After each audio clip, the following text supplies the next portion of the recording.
Mga Pinoy MD. Mga Pinoy MD. Tuloy-tuloy pa rin po ang ating masaya at makabuluhang kwentuhang pangkalusugan dito po sa Pinoy MD. Alam niyo mga kapuso, katulad niyo, no, bilang isang nanay, talaga hong importante sa akin ang magabayan, syempre, yung ating mga anak, di ba? Lalong-lalo na kapag sanggol, very dependent ho sa atin ng mga yan, kaya talagang dapat tayo ho ay maging maalam sa pangangalaga sa kanila. Ibig ko sabihin, Doc, no, yung prenatal habang nasa womb pa lang, dapat nangangalaga na tayo mga nanay. At paglabas din, syempre, meron na ho ngayong iba't ibang mga check-up na ginagawa para yung sanggol natin ma-detect kaagad, especially yung pagdating sa paningin pala. Yes, at itong mga problema sa paningin na Connie ay uso ito sa mga, or very common sa mga premature babies. Yun. Kaya kailangan masuri sila, matutukan sila, mabibigyan sila ng pansin. Kasi kung mapapabayaan natin yan later on, ay pwedeng itong magiging cause ng kanilang blindness. Kaya naman, ito na mga kapuso, mga nanay at tatay, para po sa ating mga sanggol. Ito, panoorin po natin ang report tungkol pa rin sa pangangalaga sa paningin ng ating mga sanggol.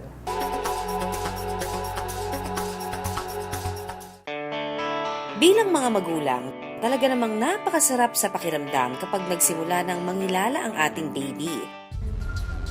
Pero paano nga ba mangingilala ang isang sanggol kung isinisilang siya na may problema sa paningin at may posibilidad pang mabulag?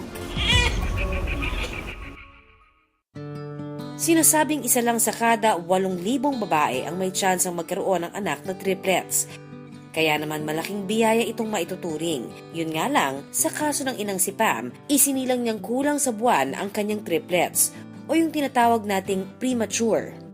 Bali, pinanganak ko sila 6 months.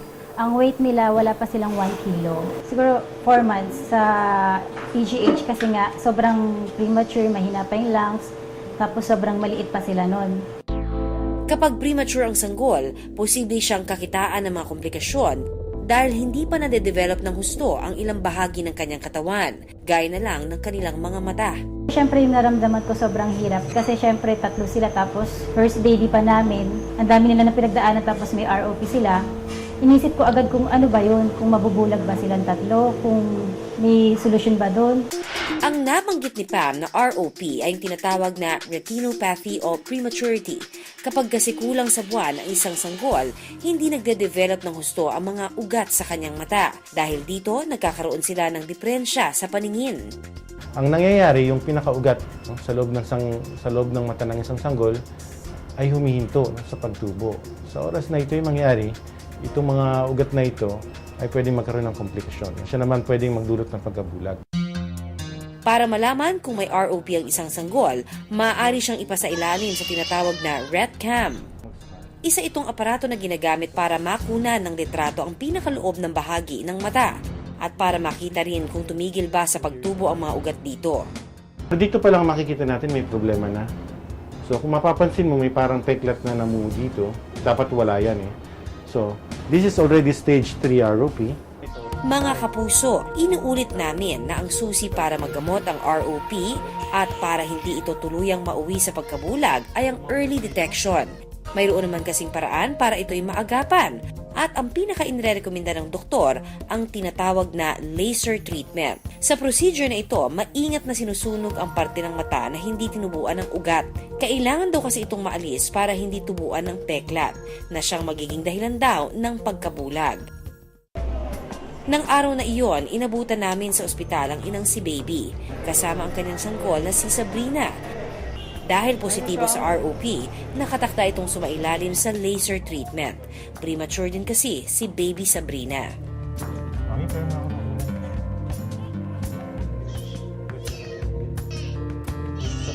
So, kung mapapansin mo, maganda yung kulay ng mata niya dito, mamula-mula. Pero dito, namuti na, namaputla. Dito, walang daloy ng dugo.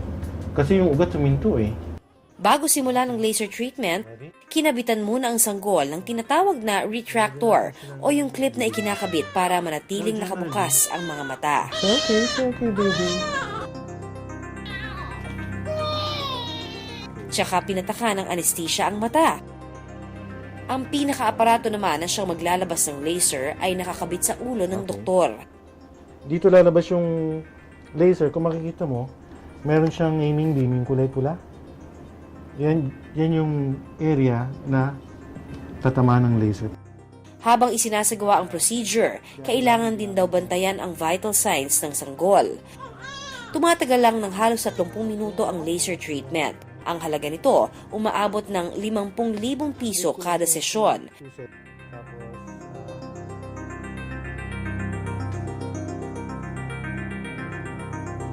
Pero tandaan na hindi dito natatapos ang pagpapagamot. Kailangan pa rin kasi ng regular na pagpapacheck up sa doktor para ma-monitor ang epekto ng laser treatment. Nakakagaan po ng sa baby ko na makakakita po siya. Ang triplets ni Pam sumailalim din sa laser treatment 2 taon na ang nakalilipas. At ngayon, eto na sila.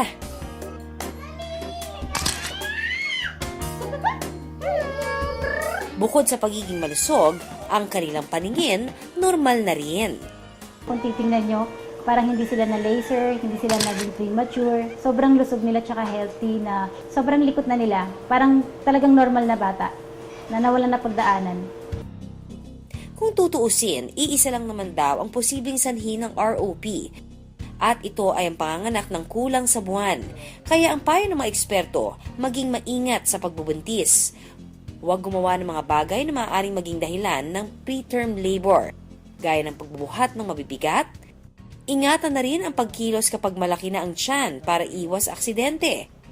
At syempre, mahalaga ang tamang dieta, hindi lang para sa kalusugan ni Mami, pati na rin ni Baby. Mga kapuso, kung mapag-iingatan po natin ang paningin ng ating mga anak, tiyak isang maliwanag na bukas ang naghihintay sa kanila. Samantala, puntahan na po natin ang ating first Facebook question of the day. Ito ho ay patungkol sa kanyang asawang buntis. Normal ba daw na magkaroon ng butlig sa ari ng kanyang misis, Doc?